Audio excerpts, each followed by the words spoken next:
I'm good, I was need, I died, I was need, I was dying, I was need, I died, I was need, I was dying, I was need, I died, I was need, I was dying, I was need, I died. I'm good, I was need, I died, I was need. Hello, everyone, and welcome into tonight's program this evening. Hello, Mr. Allen. You have had quite an Hello. eventful week. Sure have. Sure have, man. Welcoming once again another son, man. How's it feel, man? Was it technically a two-time father now?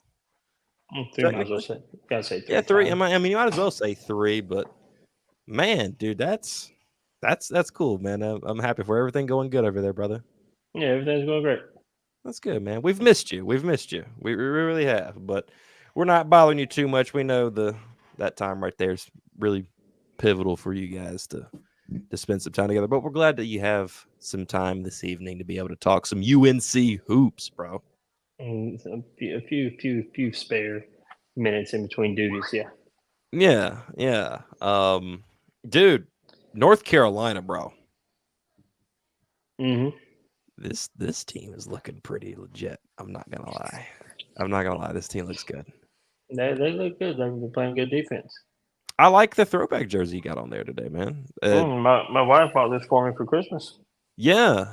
I It's saw the only both of them- Jordan. It's the only Jordan apparel merchandise I own. Oh yeah. Well, You don't have anything. This is actually a Jordan hat, dude. I love this thing, bro. Well, I mean, I got some like Jordan sneakers, but Sneakers. as far as anything with like his name on the back, Yeah. no, just this. Yeah. Actually, I don't have any stuff like that. My jersey is just a regular branded number one. It's a Jordan logo jersey, but I ain't got none outside of this hat. Now, this hat was given to me for Christmas, and I love this freaking thing. This thing is it just fits really well. And I'm all about that type of stuff. This is one of those elite joints with the gold tag in the back. Yeah, it's nice. You know, just tossing that out there. Just you got an elite branded stuff. It is what it is. Oh, it's got the gold patch. Yeah, there you go. I don't know if you can see that. It says limited. I'm not sure if you can see that. Oh man, that's pretty good. Man. I like that stuff, man. I got the generic stuff, man. I'm not a high roller like you. I'm not a high roller either. I just got lucky with a good wife that knows how to buy quality merchandise. Hooah. I can say that. But dude, let's talk about these Tar Heels, man. Coming into this year, I don't think anybody kind of imagined that we would be sitting at this point right now, where the Tar Heels so far in the year, calendar year 2024, sit undefeated. They are now 5-0, looking to go 6-0 this weekend against Louisville in ACC play. They are number 4 in the country. They're 13-3 on the season. Their 3 losses coming to Villanova, number 1 ranked UConn, and I believe number 9 or so ranked Kentucky. I got to look at that ranking. Yeah, I think it's so. It's either 8 or 9. I want to ask you, coming into this season, from what was your mindset then compared to where we sit today? That's a good question.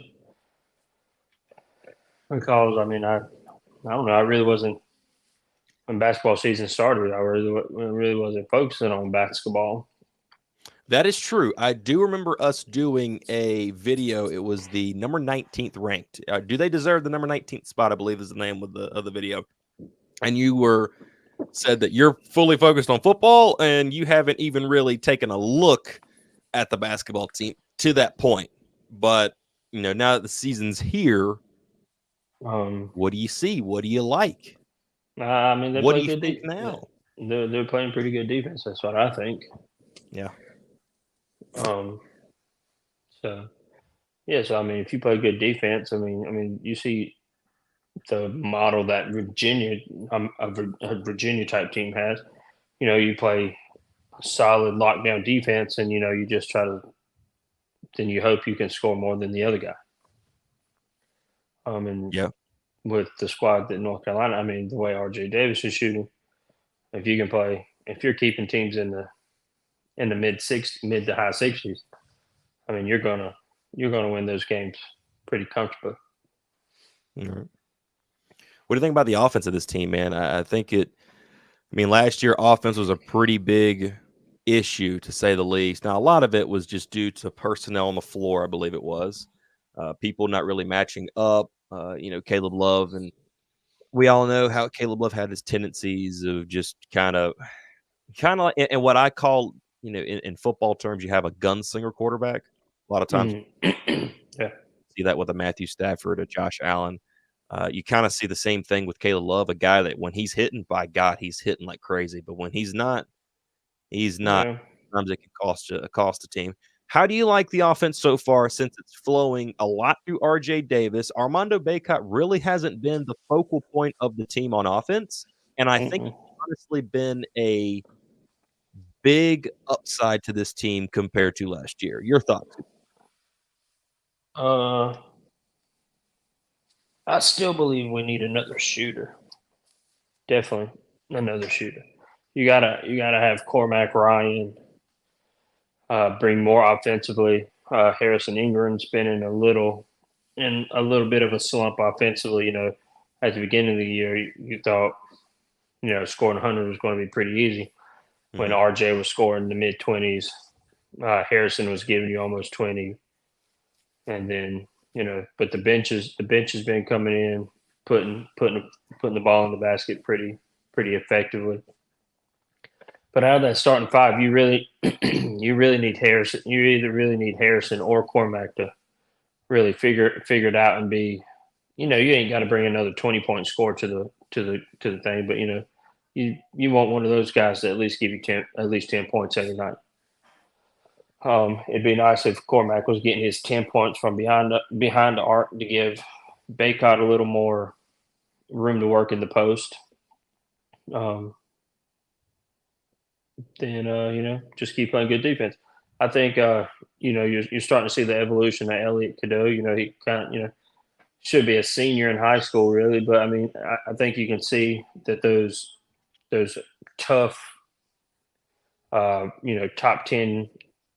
10 ranked games that they played earlier in the season that North Carolina got good on some, got beat on others. I think you're seeing those games kind of pay off now, because it seems like the game's starting to slow down just a little bit for Elliott.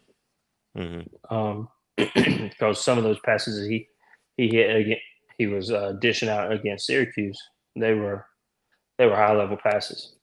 Yeah, they're awesome. And I think even offensively, and I kind of talked about this in the NC State immediate post game live stream that I did, that he got going on the offensive end. 11 points the other night against NC State, and that was one thing that you really couldn't expect out of him, was for him to give you a whole lot of offensive production. Wasn't the biggest offensive guy. Now, this guy can pass left and right, but he wasn't the most big-time scorer in the world in high school. But now he's starting to get down his spots on the floor, and he's really good coming downfield and trying to get a layup, man. That guy's really good with his layups and his touch off the glass. I think it's pretty good. That, what do you think with him? Yeah, well, we all knew coming in, Cadeau wasn't the best. Wasn't going to be the best outside threat. The defense was going to sag off a little bit. There wasn't really going to respect that three. And coming in, a lot of the analysts thought that Elliott was going to have to become more proficient, or it was going to be another one of those like Lika Black situations where Cadeau's defender's going to sag off of him, in order to clog up the paint for Armando or potential passing lanes. But I think Cadeau is so shifty and so quick, and his passing is so crisp that these defenders aren't being able to sag off as far as they would, say, a Leaky Black, because you give Elliott just a little bit of daylight, he's going to thread the needle with the pass, or he's just going to slice you up with the space that you do give him, and he's going to run right downhill and just bang it off the window for two. Yeah, I really like the way that he's starting to get, around the rim, but also he sees the floor very well. Let's go to that passing ability a little bit. I talked about it a little bit in a different video that I had done where I was talking about it seems like him and Armando Bacot have one hookup on the outside wing, and that is Harrison Ingram. No matter where Elliott and Armando are on the floor, it seems like Harrison gets to that spot and they can just find him. Talk about Harrison Ingram, and where do you see his progression and what he brings to this North Carolina team, both offensively and defensively as a player? Well, at the beginning of the year, I think Harrison was just shooting out of his mind. He was close to 50% from three, over 50% from two, um, around 70% from the free throw line. But his defense was kind of struggling. And here in this past 6-7 game stretch, he's kind of came back down from earth from three. His 2-point percentage is still pretty solid due to the fact that he's able to get into the paint and post up his defender and pretty much just back him down because he's real physical and real strong. He's just backing him down and doing this like little shimmy into the center of the lane over his shoulder and just hooking it or doing a little push shot, from 5 to 6 feet. Defensively, I think he's picked it up in the past, we'll say 7 games. I think he's really committed more effort on the defensive end. That night he went, I forgot which team it was against. He went 2 of 14 or 2 of 14. I think it was Clemson. Pretty sure it was But Clemson. I think he poured in like 15 boards. Then the other night he poured in 19 boards against NC State. He poured in 19 boards. So even if he's not he's becoming that all around player. Yeah. If he's not got it on the offensive end, well, he's going to make sure the guy that he's guarding is going to have a bad night. And then when his shot's not falling, he's going to make sure that he's attacking the glass. He's making the hustle plays. He's diving for loose balls, taking out Wolfpack members in the stands. Just giving them a flying high knee to the chest, I guess. Yeah, no joke. But he's doing all the hustle plays when his shots aren't falling. He's still bringing something to the team. And I think when you look at Cormac, there was a couple games where he was like 0 for 6 from 3, had like 6 points and a couple from the free throw line. But he had 0 rebounds, 0 assists, 0 steals. He's just he wasn't committed to the defense. No, I'm not saying he wasn't committed to the defense, but he wasn't committed to the hustle. He wasn't doing he wasn't bringing the hustle because his offensive game was lacking. But I think on the flip side of that coin now, I think that Cormac has figured out, I can do more if my shot's not falling tonight. I can still bring in the rebounds. I can still get some assists. I can still, be a defensive stopper. So I like the switch has been flipped with those two. With that being said, they still need to, we still need them to get about 10 points a game. Yeah, I will say this. The two things that I really enjoy that have come out of Harrison and Cormac is the fact that they do bring that fire, that edge to them every single time they hit the court. They're excited. They're into the games. I mean, we have saw Harrison go freaking nuts and bananas with the clapping and yeah, let's go, and riling up the crowd and everything. Mm-hmm. It's exactly what North Carolina needs for sure as that person, because Armando has kind of been that, but in my opinion, he's 9 times out of 10, he's pretty mellow tone, unless some big play, some big block happens, something like that. He's a pretty mellow tone guy. He's just out there. He's doing his job. He's doing what he needs to do. RJ Davis, you can kind of get a little bit out of that. He's just wowing you with what he does. And my God, RJ Davis has been on something this year, man. The emergence of that kid, he is playing himself into the NBA draft. I'm telling you that much now. He is slowly playing himself into the draft. I don't care about size.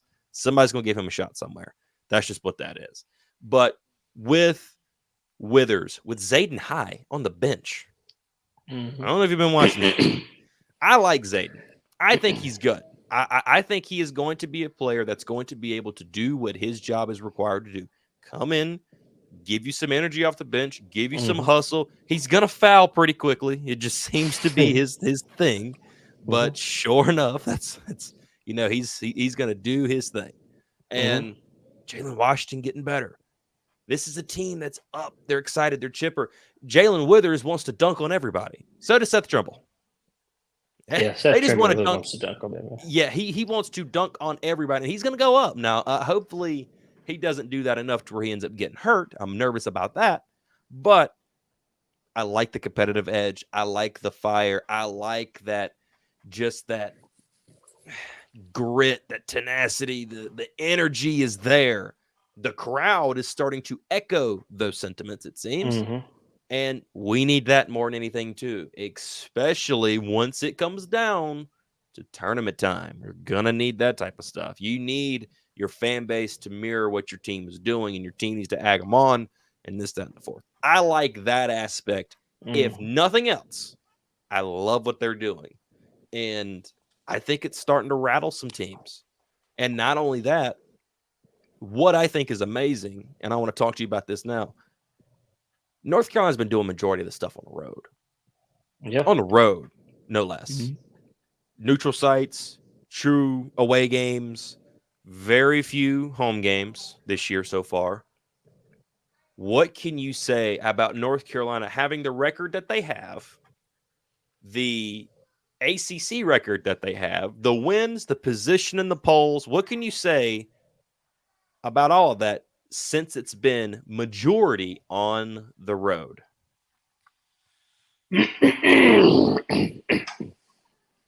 Let's see here.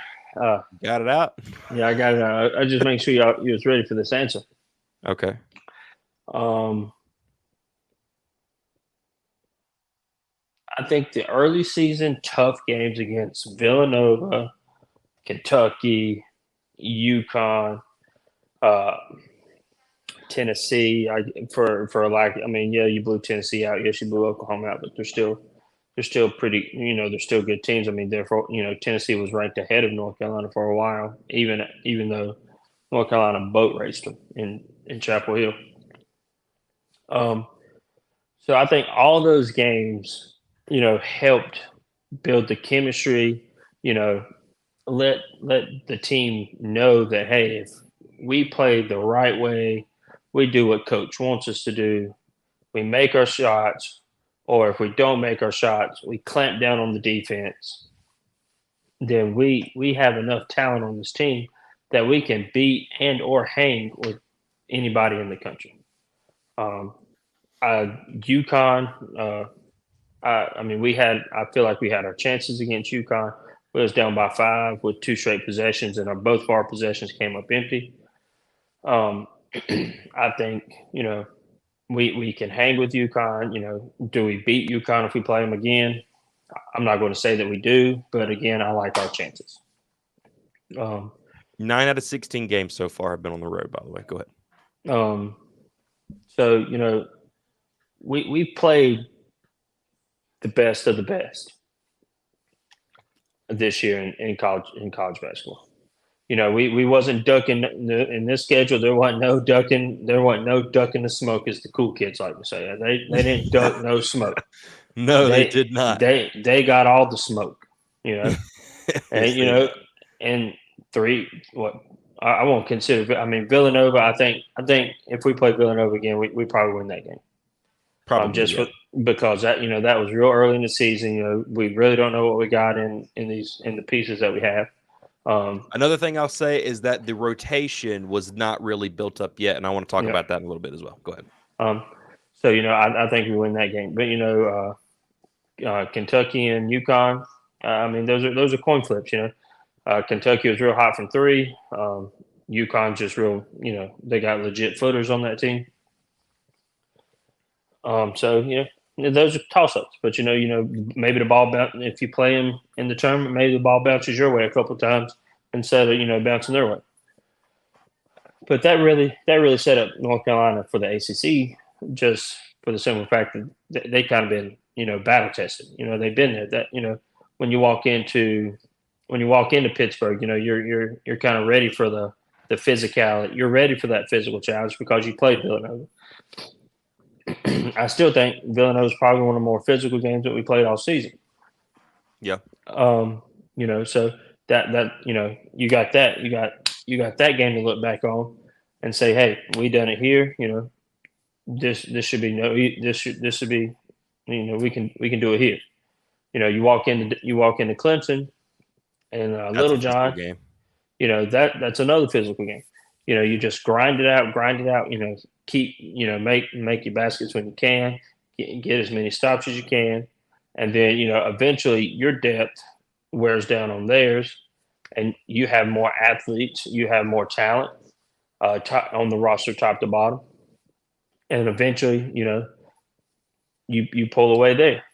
Same thing with NC State. That's a tit for tat game all the way through the first half, 5 or 6 minutes into the second half, but then you can kind of see all those bodies start wearing on you. DJ Burns, all his shots aren't going down. Washington, his length starts bothering DJ Burns. Burns starts making these turnovers. Then Washington comes out. Then you got the big strong Baycott. You got to muscle him. And there's only one DJ Burns, and DJ Burns is a great athlete, but he's not. He's made for short distances. He's not made for a marathon. So North Carolina gets out on them. Same thing with Syracuse. Syracuse hangs around a little bit, then eventually Syracuse is like, ain't nothing we can do. We're tired. They're not. They're still running and we're kind of jogging. So I think the rotation. I think he's pretty much got it set.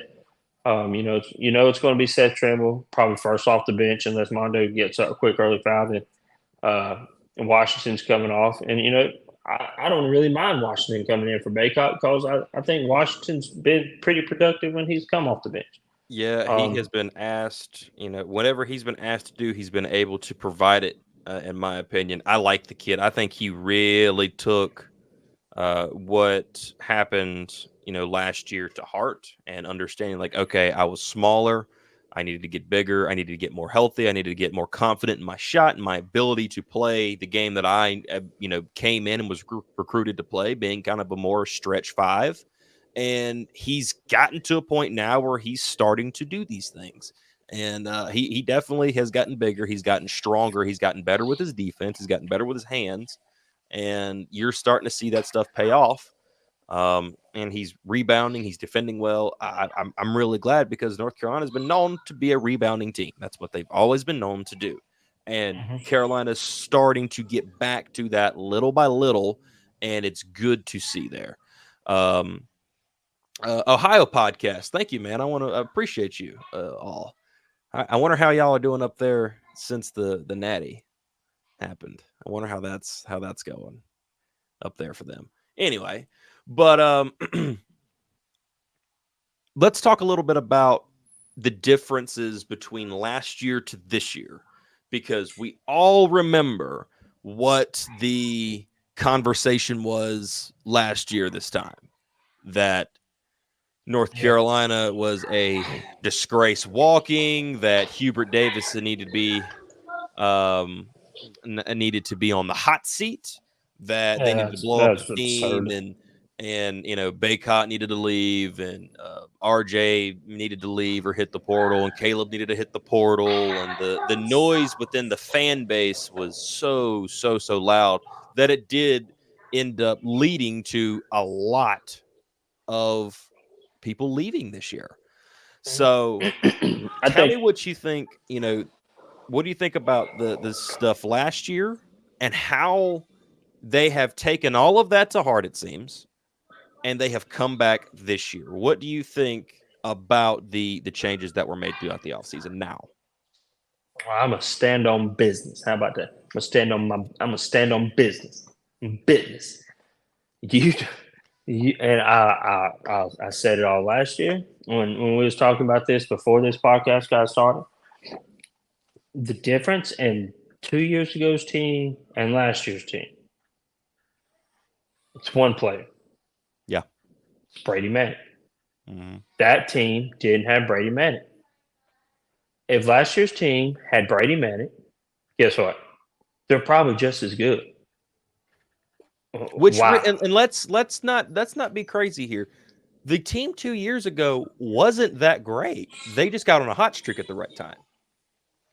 Yeah, Thanks to Brady Manic. Brady Manic. He finally became comfortable. You know, at first Brady Manic was coming off the bench for, I don't even remember his name, Mr. West Virginia. Whatever his name was, that was a mistake. Dawson Garcia. Dawson Garcia, yeah. You know, thanks for coming. I'm not sure what happened and why you couldn't stay. Whatever that case may be. But whatever situation he had, I honestly believe Feel that bad it for was. you guys. I really do. I was honestly pulling really hard for Washington. Not gonna lie. Go ahead. But you insert Brady Manic to the starting lineup. He finally starts getting his groove, getting his role. Then he starts finding the stroke, and man, when he finds his stroke, good God Almighty, that son of a gun can hit from all over the court. He's stroking them. Bang, bang. He's got that bang bang MF on the Paolo Banchero. Come on, boy, get me all fired up here, boy. Brady Manic, son, holy Hey, smoke! boy, you turning red over there, bro. You're turning red. That dude's triggers faster than any crocodile I know. But whatever. Man, he has one of the quickest releases. What hand down, man down, man. You can have your hand up and you're still going down. It don't matter with Brady Manic. But you put Brady Manic on that team. Guess what? There is no sagging off of Leaky. There is no sagging off of who did we bring in last year? Pete Nance. Oh yeah, Pete Nance. Yeah, there ain't no sagging off of Pete Nance. Yeah, them lemon Oreos. That was good for about one game. Them lemon Oreos. I bought a couple packs of them things, bro. Man, I was one during the Duke game, and he let me down. Man, I was scarfing them things on that Duke game, and it worked for about all of 5 minutes and a half, and it was over. all I ended up with was a stomach ache. but no milk. Man, and no milk. Hey, but you put Brady Manic on that team last year. Even if you got a Pete Nance, a Tyler Nickel, Mondo has more room to operate. There's no clogging the paint. Of course, they can clog off Leaky, but Leaky shot the ball better last year. So you got that. Then you still got a defensive stopper. Then Caleb and RJ still got to figure out their stuff. But you still got Brady. And he's a bang bang, my friend, from wherever you want to put him. Mm-hmm. That was the problem last year. There was no legitimate outside threat. You had RJ, but RJ had the finger issue most of the season. So, and so I mean that you just take that season, you sweep it on the rug, you forget about it. We don't fire nobody, we don't run nobody out of town. Caleb Love left, and from everything that I see on the Wildcat social media, Arizona loves them. Arizona was ranked in the top 10 there or number 1 for a while. Took a couple hard knocks. Caleb went into Durham and the Wildcats did their thing in Durham, which pleased me. Yeah, even Mike Krzyzewski had to get out of there. Yeah, he made old Coach Caleb again. That's all right. Yeah. Boy, I could you imagine being that guy? I'm not gonna lie. Yeah, could you imagine he showed back up and Arizona rolls into town and Caleb Love just gets on the hey coach. How's that golf cart ride through the tunnel? But so last year was last year. This year's team's completely different than last year's team. They're a little better outside shooting. There's a lot. The ball moves a lot better. I think the defense is a lot better. Harrison and Cormac, they both play a little better. They play better defense as a whole. I mean, yes, you don't have a Leaky Black who you can put on 1 through 4 and just say, don't let them breathe, don't let them shoot, don't let them catch, don't let them eat or drink. You just don't. Mm-hmm. You don't have that guy, but but team defense is better than last year's team defense. It wasn't like, oh, Leaky's got him. Oh, who's got him though? Oh crap, you know. So, okay, let's talk about these past couple of years' teams compared to this year's team, because I noticed something with this year's team that I didn't really see last year. You could kind of see it a little bit the year before, and I think that was the luxury of a Brady Manic, because you had a guy that Hubert Davis wants his team to look like. He wants a team that's able to move around, get in their sets, but also, if need be able to play a little bit of that freelance basketball and set screens and get people open. So I'm sitting here looking and I'm wondering to myself, with that being the case, with them having last year's team, I wonder now, and I'm curious, and I'll get Alan's thoughts right here in a second on this, but I'm going to go ahead and answer it for myself. But I'm going to ask the question first. Was last year's team just a product of the talent that he had available? In my opinion, yes, because he was really high on Tyler Nickel coming in. That was one. And we all thought that Will Shaver was just going to be Will Shaver. We thought exactly what he was going to end up being, and that's what he turned out to be. He just, a guy that I think he's in D3 right now. I'm really not sure. He was too much of a project. But I did think that the team was kind of shackled in the sense that Hubert Davis wanted to run a style of basketball, style that we're seeing right now with guys that you do have your shooters, you do have your athletic guys, you're able to spread the floor and kind of leave a big man down there in the post, but also kind of have your stretch five, in which we're seeing with Jalen Washington. I think that's really, especially with the way that he's recruiting and the guys that he's trying to bring in, you can see that is the style that he wants to play. You got to think Hubert Davis as a player, guy can knock it down from the 3-point line. This guy can score points in bunches. He liked playing that freestyle of basketball. I think right now, to give a pro perspective, he would love to do something very similar to what we see in Golden State. I think he would love to run that style, and I think that's exactly where he's taking the team so far.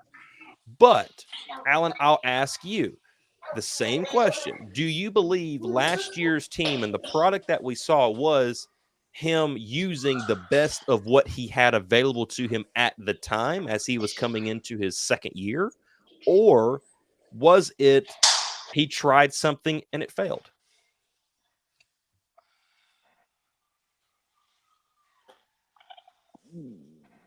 I think he tried to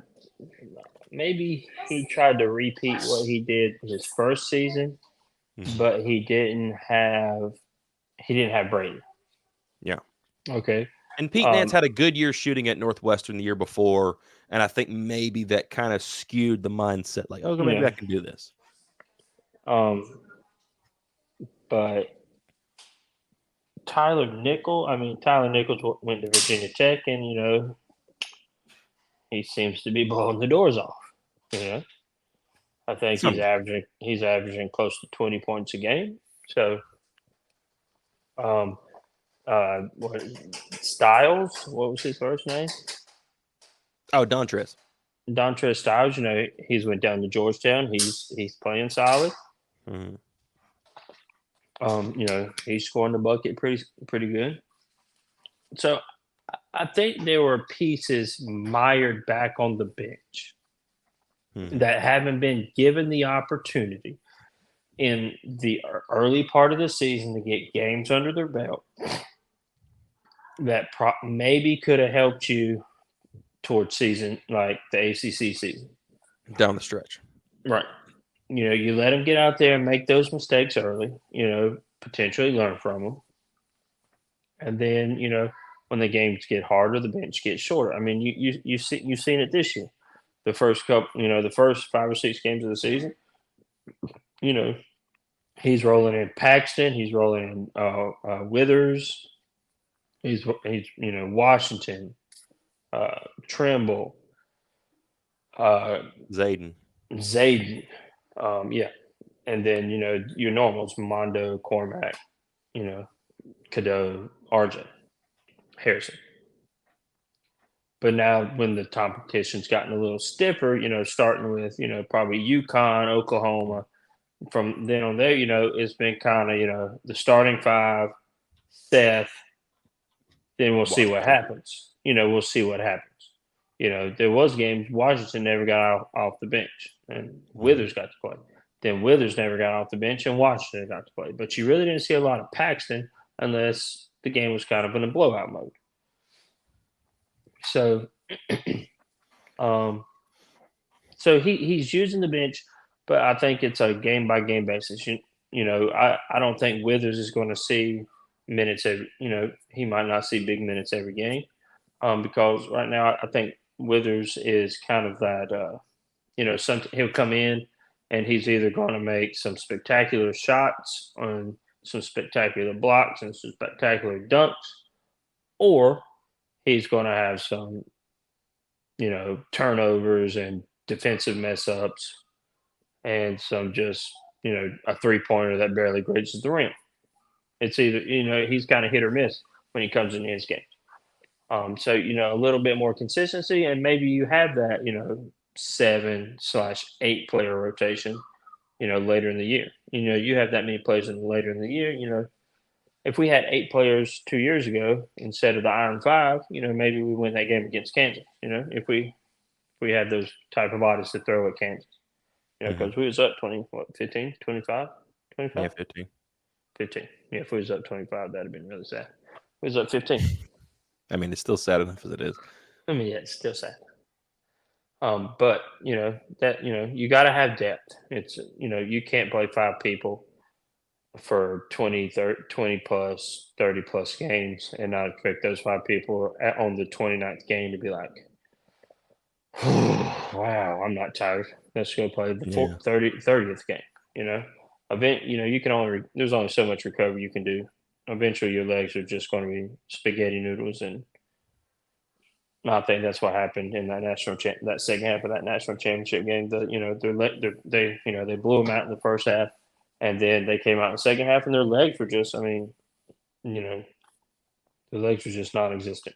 They weren't getting the lift. Brady Manick got knocked unconscious. Yes, he did twice. Poor guy.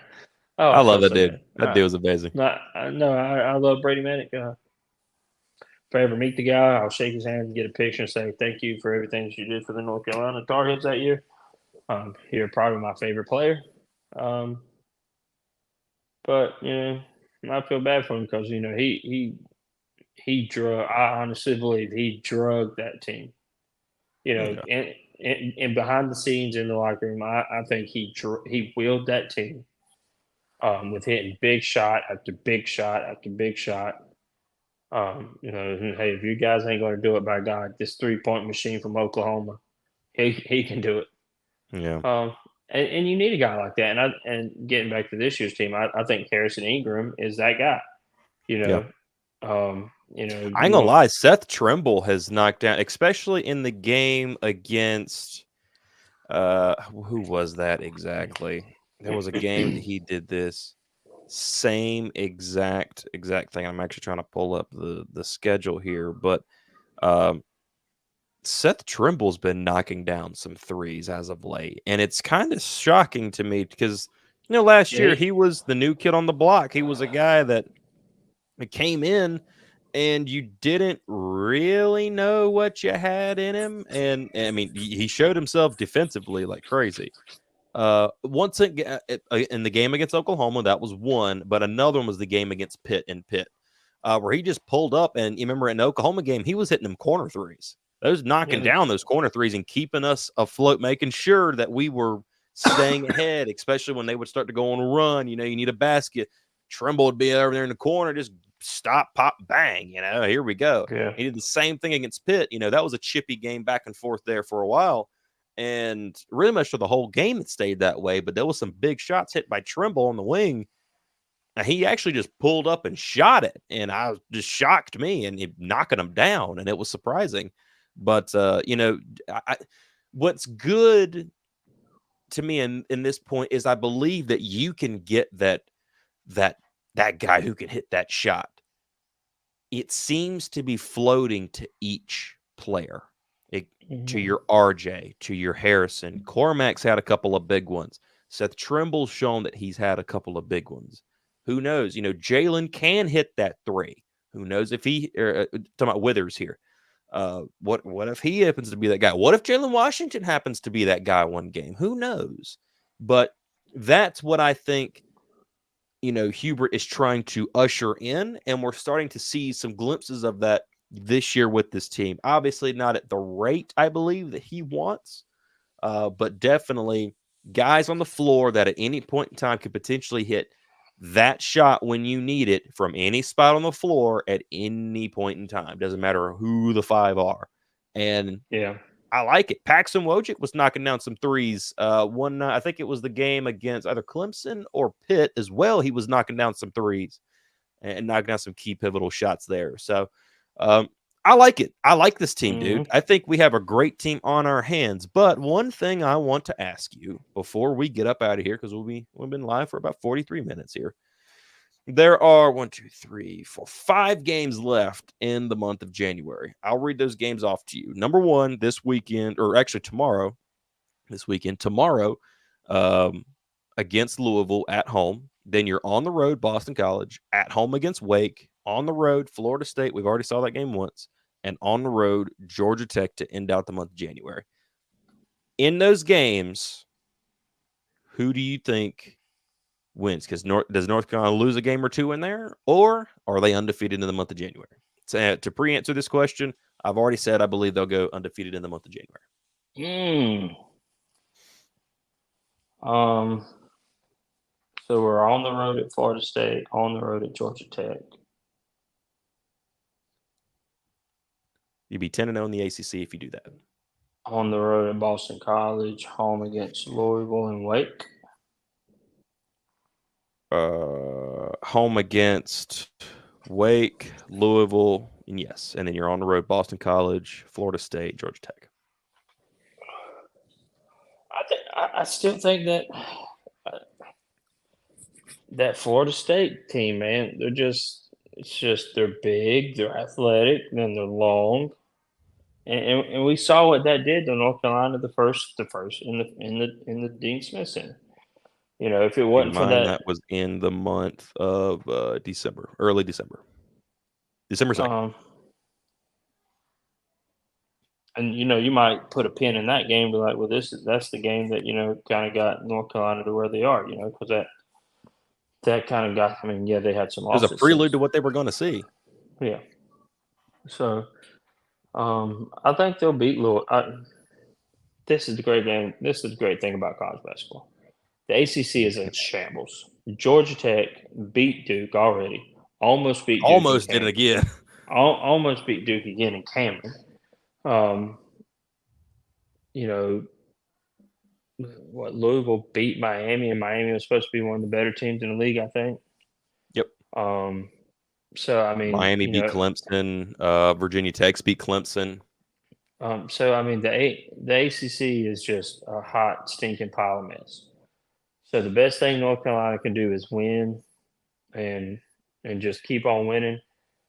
A 10-0 start in the ACC, that would be unprecedented and pretty insane. I do think they'll beat Louisville.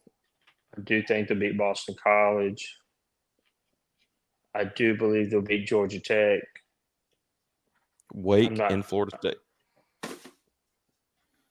If I had to pick a game for North Carolina to lose, it would probably be the Florida State game in Florida State. I would actually say with the Wake game for me. Because they loaded up. They loaded up in the portal big time. They got some in a NFL. They got some NBA caliber players there. I'm not gonna lie. Yeah. So to me, in my opinion, and the way the Wake is playing, I would have to say 100% them. Well, I haven't kept up with much ACC basketball other than the North Carolina aspect of it. But I guess we'll see. So I'll just say 4-1. I think this next 5-game stretch,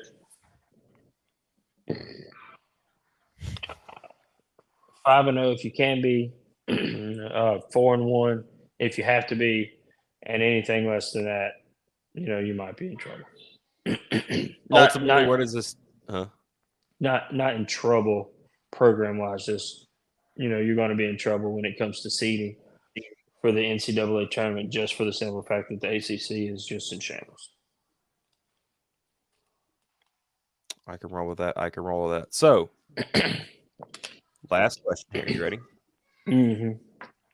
Ultimately, where does this team end up? Where is the final game? What is the final game of the year for this year's team?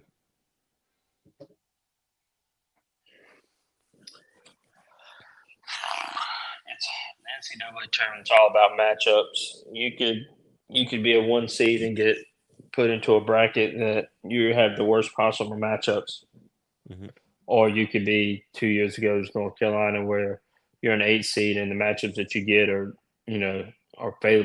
favorable to the way you like to play.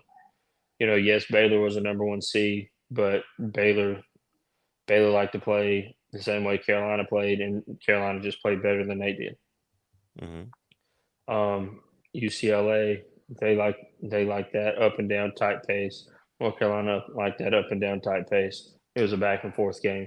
You got lucky with whatever that game was to go to the Final Four. You got lucky with that Cinderella story. So it's all about matchups. If North Carolina has the right matchups, I can see them making it to the Final Four. Depending on who's in the Final Four, possibly the Natty. But I nevertheless, I'd say I think North Carolina will make it to the Elite Eight, and depending on matchups, we'll see. It'll determine. Like if you had to face UConn to go to the Final Four, then you might stand a little bit of trouble. If you have to face Kansas to go to the Final Four, you might be in some trouble. If you have to face Purdue to go to the Final Four, you might be in trouble.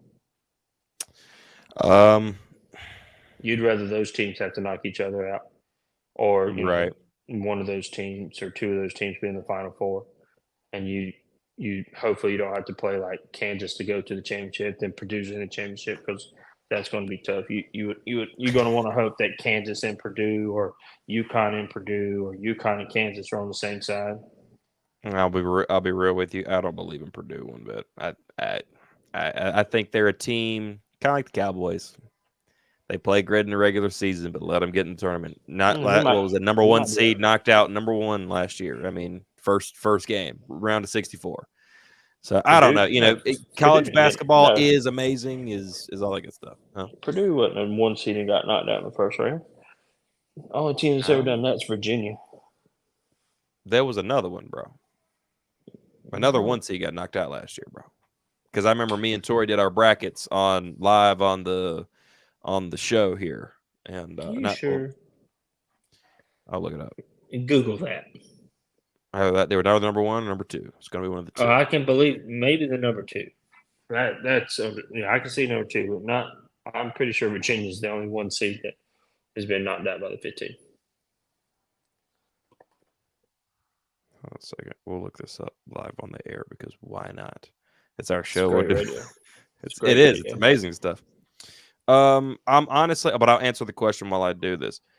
I honestly, I'll say Elite Eight, but honestly, I'm truly feeling that they will be in the Final Four, and I got a feeling there. And what happens from there, I'm honestly not sure. They could get to the Final Four and lose, but this is a sneakily good team, and I'm curious to see. I mean, it's good now, but the maturation from here all the way through February into March, what does that look like? What does this team look like in a month and a half from now? Are they running at the same rate, or not? So I don't know if they are or not, man. I really don't know, bro. But I honestly feel that that they will be in the Final Four. And would it surprise me if they made their way to the national championship? No, it wouldn't surprise me. Real quick, top seeds own 150-2 all-time record against 16 seeds. FDU versus Purdue in 2023 was only the second time the upset has happened. Guess I missed that one. Yeah, I was watching it. I thought Oh it was well, pretty- that was last year, right? yes. Oh yeah, I didn't pay attention to the NCAA tournament at all last year. Yeah, considering it came down to FAU, UConn, Miami, and who else? Was it FDU? I don't know. How far did they get there last year? I don't even know, bro. I'm not sure. It's crazy how that. I don't know. By the way, just want to relay the message here. Final Four this year. Do you know where it's at? New Orleans, Arizona, Arizona. That is Phoenix. 2017. Mm-hmm. Last time it was there, 2017. Mm-hmm. Yep.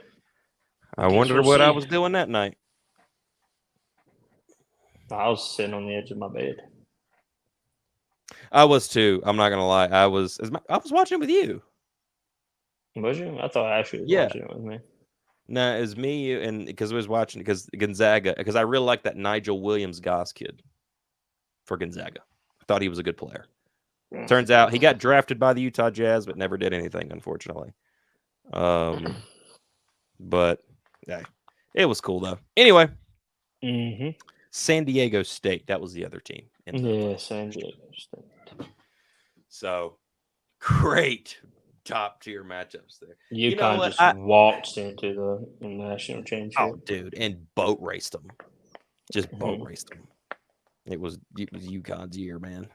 That's what it They is. got a Hey, good squad. They got yeah, a good squad. they really do, man. I'm not gonna lie, they really do. But hey, we're gonna get out of here. Thank you all for being here. Thank you all for watching. Tell us down into the comments, what do you think about this year's North Carolina team? How do you think it's different? The questions that I asked him tonight, answer them down in the comments yourself. Be sure and go to our Twitter. If you're not watching us from Twitter right now, or X, whatever the heck, I still call it Twitter. Be sure and give us a follow there. Be sure if you're new to the channel on YouTube, be sure to like, comment, and subscribe. Really have been enjoying the feedback from the videos that we've been getting from here and there. You know, it's been good stuff, man. Been really enjoying this, really having a good time, and all we want to do is continue to make good quality content for you all. Alan, any last comments or statements before we get out of here tonight? No. None? Not a thank you, not a love you, not a piece of chicken grease, nothing. Thank you for hosting me on this podcast. Greatly appreciated. Yes, sir. You enjoy the new kid and do some parenting, and I got us for a little while, bro. I got us. All right. All righty, man. Well, we will be back. I'll probably do a live stream right after tomorrow night, right after the game, Louisville. I need to do a like a predictor of that too, like a pregame thing. So anyway, got some stuff to do. Anyway, thank you all for watching. Thank you all for being here. Thank you, Alan, as well. And as always, go Heels. go Heels. You don't want none. I'm good, I'll be